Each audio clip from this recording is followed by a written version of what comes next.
Hello दोस्तों, Texas के YouTube channel में आप लोगों का स्वागत है। मैं हूं हिमांशु शाक्या। आज आया हूं एक नई वीडियो के साथ। आज की हमारी वीडियो का टॉपिक है हाउ टू अप्लाई आरसीएमसी। ठीक है।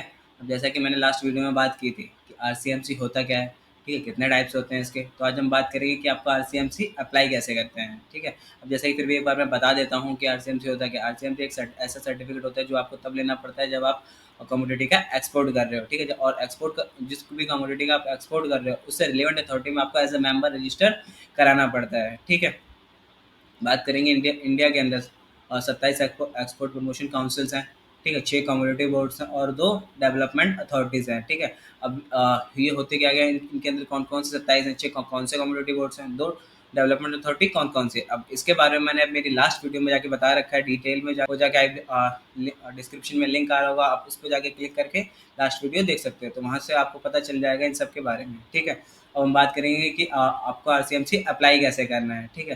तो सबसे पहले तो आपको डॉक्यूमेंट्स क्या क्या चाहिए होंगे, डॉक्यूमेंट्स की नीड होगी अप्लाई करने के लिए। ठीक है। तो हम बात करेंगे डॉक्यूमेंट क्या क्या चाहिए। ठीक है। अब जैसे कि अगर आप पार्टनरशिप का अप्लाई करने जा रहे हो तो सबसे पहले आपको पार्टनरशिप डीड चाहिए होगी। ठीक है। और पार्टनरशिप के अलावा एलएलपी हो गई, कंपनी हो गई, कंपनी प्राइवेट लिमिटेड है, पब्लिक लिमिटेड है, किसका अप्लाई करने जा रहे हो। ठीक है। उस केस में आपको कंपनी का certificate of incorporation, memorandum of association and article of association की नीड होगी। ठीक है। और उसके अलावा अगर आप ट्रस्ट का अप्लाई कर रहे हो, ठीक है, तो उस केस में आपको ट्रस्ट डीड की ज़रूरत पड़ेगी। ठीक है। अब ये तो हो गई कंपनीज की डिटेल्स। ठीक है। अब हम बात करेंगे कि जो उसका ऑथराइज पर्सन है, ठीक है, या उसका मेंबर डायरेक्टर जो भी है, उनकी क्या क्या डिटेल चाहिए होंगी। तो उस केस में आपको सबसे पहले तो नाम, ठीक है, उन पर्सन्स के नेम, उनका रेजिडेंस एड्रेस, उनका कॉन्टैक्ट नंबर, उनकी मेल आईडी, ठीक है, और उनके सेल्फ अटेस्टेड केवाईसी डॉक्यूमेंट। ठीक है। और अगर आप जो R C M C apply कर रहे हो एज ए मैन्युफैक्चरर लेना चाह रहे हो, तो उस केस में आपको 2 सर्टिफिकेट और लेने पड़ेंगे। एक होता है SSI रजिस्ट्रेशन और दूसरा SIA सर्टिफिकेशन। ठीक है। SSI रजिस्ट्रेशन यानी कि स्मॉल स्केल इंडस्ट्री, और SIA यानी कि सिक्योरिटी इंडस्ट्री अथॉरिटी। ठीक है। ये 2 सर्टिफिकेट भी आपको लेने पड़ेंगे। ठीक है। और मान लो इस केस में अप्लाई तो आप आज करने जा रहे हो, इससे पहले आपने एक्सपोर्ट किया था या नहीं किया था, इसके 2 सर्कमस्टांसेस हो सकते हैं। ठीक है। एक तो या तो आपने एक्सपोर्ट किया है या नहीं किया। अगर आपने इससे पहले भी एक्सपोर्ट किया है, ठीक है, तो आपका टर्नओवर कितना था उसको आपको एज अ चार्टर्ड अकाउंटेंट से सर्टिफाई करा के शो करना पड़ेगा। ठीक है। और अगर आपने इससे पहले एक्सपोर्ट नहीं किया था तो उस केस में आपको नील का सर्टिफिकेट फाइल करना पड़ेगा। ठीक है। अब उसके बाद आपको एनुअल फीस पे करनी है, उसके बाद आपका एप्लीकेशन सबमिट हो जाएगी। अब ये जो आरसीएमसी होता है, ठीक है, ये 5 साल तक वैलिड होता है। अब हम बात करेंगे कि आप कहाँ पे जाके अप्लाई करोगे। ठीक है। तो उसके लिए आपको जाना है DGFT की वेबसाइट पे। ठीक है। जब आप वेबसाइट पे आ जाओगे, जो पहले ऑप्शन आता है direct general of foreign trade, ठीक है, इस पर क्लिक करना है। ठीक है। अब यहाँ पे देखोगे राइट अपर अपर कॉर्नर में लॉगिन का ऑप्शन देखेगा, यहाँ से जाके आपको लॉगिन करना है। ठीक है। यहाँ से कैप्चा डालना है आपको, लॉगिन आईडी में डालनी है। और मान लो अगर आपके लॉगिन क्रेडेंशियल्स नहीं बन रखे हैं, तो उस केस में आप यहाँ पे जाके न्यू अपने आप को as a new user register करोगे। उसके बाद आपके यूज़र अकाउंट बन जाएगा, तब यहाँ पे जाके आपको लॉगिन करना है।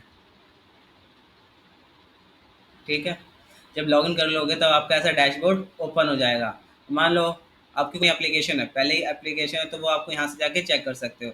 ठीक है। अब हम बात करेंगे कि अप्लाई कहाँ से करना है। यहाँ पे इतने सारे टैब आ रहे हैं, देखो, जैसे कि होम हो गया, about DGFT services, my dashboard, regulation. अब आपको अप्लाई कहाँ से करना है, तो उसके लिए जाना है आपको सर्विस के टैब पे। इस पर क्लिक करोगे तो आप देखो कि नीचे आ रहा है थर्ड लास्ट ERCMC। इस पर क्लिक करना है। इस पर क्लिक करने के बाद आपको ये सारे ऑप्शन शो हो जाएंगे, जैसे कि आपको RCMC अप्लाई करना है तो यहाँ से, ठीक है, आपके पास ऑलरेडी RCMC है बट उसे रिन्यूअल कराना है तो यहाँ से, ठीक है, RCMC पे कोई अमेंडमेंट करानी है तो यहाँ से, RCMC को रिवोक करना है तो यहाँ से, या फिर कुछ RCMC को सरेंडर करना है तो यहाँ से कर सकते हो। आज हम बात करेंगे अप्लाई कैसे करना है। ठीक है। अप्लाई करने के बारे में तो इस पर क्लिक करो। ठीक है। यहाँ पे अगर आपकी कोई ऑलरेडी एप्लीकेशन रन हो रही होती है तो यहाँ पे आपको शो हो जाती है, बट आज हम बात करेंगे कि फ्रेश एप्लीकेशन फाइल करने की। ठीक है। तो उस पर जाके क्लिक करना है। ठीक है। अब यहाँ पे देखोगे तो आपकी जो ऑलरेडी डिटेल फिल्ड होंगी तो वो यहाँ पे फैच हो जाएंगी। ठीक है। और अगर आपकी डिटेल फिल नहीं है तो यहाँ पे आपको डिटेल्स डालनी पड़ेगी। ठीक है। यहाँ पे जाओगे, देखो सारी डिटेल मेरी ऑटोमेटिकली आ रही है। ठीक है, फिर यहाँ पे डिक्लेरेशन पे क्लिक करना है, यस, फिर उसके बाद सेव एंड नेक्स्ट। ठीक है, यहाँ पे सबसे जो मेन चीज़ रहेगी आपकी वो ये, ठीक है, name of export promotion council या कमोडिटी बोर्ड, यानी कि जिस भी प्रोडक्ट का आप लेना चाह रहे हो, ठीक है, तो उसकी जो अथॉरिटी है वो आपको यहाँ से सेलेक्ट करनी है। ठीक है, यहाँ पे देखो सारी वो कमोडिटीज़ की अथॉरिटीज़ के नेम आ रहे हैं। ठीक है, अगर मान लो मेरे मोबाइल या इलेक्ट्रॉनिक्स से रिलेटेड एक्सपोर्ट है, तो मैं यहाँ पे डालूंगा मोबाइल और यहाँ पे मेरी आ गई। ठीक है, बट अगर मेरी कोई और चीज़ होगी, ठीक है, अब मान लो एग्रीकल्चर से रिलेटेड मेरा कोई प्रोडक्ट है, तो उस केस में मेरे को agriculture and processed food product export development authority इस पे, ठीक है, या टबैको है तो यहाँ इस पे टबैको पे, टी या कॉफ़ी है तो उसके लिए मैं टी टाइप करूँगा तो मेरी टी से रिलेटेड बॉडी आ जाएगी। ठीक है, और कॉफ़ी लिखूंगा तो कॉफ़ी कोड आ जाएगा। ठीक है, यहाँ से आप जाके सिलेक्ट कर सकते हो।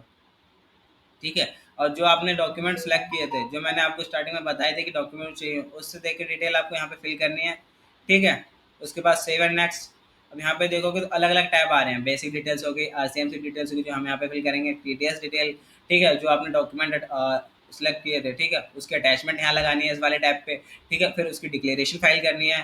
ठीक है, उसके बाद एप्लीकेशन समरी, ठीक है, या इस यहाँ से जाके आपकी एप्लीकेशन सबमिट हो जाएगी, उसके बाद आपको फ़ी पे करनी है। ठीक है, एप्लीकेशन सबमिट होने के बाद ये डिपार्टमेंट के पास अप्रूवल एप्लीकेशन चला जाएगा, फिर डिपार्टमेंट कुछ दिनों में कुछ टाइम पीरियड के अंदर अंदर आपको आरसीएमसी सर्टिफिकेट इशू कर देगा। ठीक है, तो ये था आज की हमारी वीडियो का टॉपिक, आरसीएमसी अप्लाई कैसे करते हैं। ठीक है, आई होप आपको वीडियो अच्छी लगी हो। ठीक है, तो वीडियो को लाइक करो, कमेंट करो, और ऐसे ही इन्फॉर्मेशन से जुड़े रहने के लिए हमारे चैनल को सब्सक्राइब करो। तो मिलते हैं एक नई वीडियो में एक नए टॉपिक के साथ।